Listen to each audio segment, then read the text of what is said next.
আসসালামু আলাইকুম। আমি এখন আছি কুমিল্লা লাকসাম উপজেলার গোবিন্দপুর ইউনিয়নের ৯ নম্বর ওয়ার্ডের মেল্লা গ্রামের শেখবাড়ি এলাকায়। মাস্টার হাবিবুর রহমানের বাড়ি থেকে মেল্লা শেখবাড়ির রাস্তার শেষ মাথা পর্যন্ত আজও রাস্তা কাঁচা পড়ে আছে।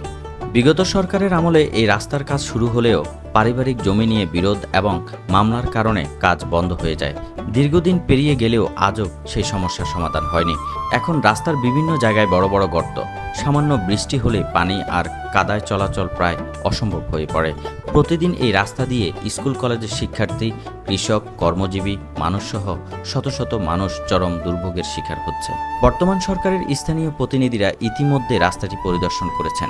এতে এলাকাবাসী আশাবাদী হলেও তাদের একটাই দাবি, মামলার জটিলতা দ্রুত সমাধান করে যেন অতি দ্রুত রাস্তার নির্মাণ কাজ শুরু করা হয়।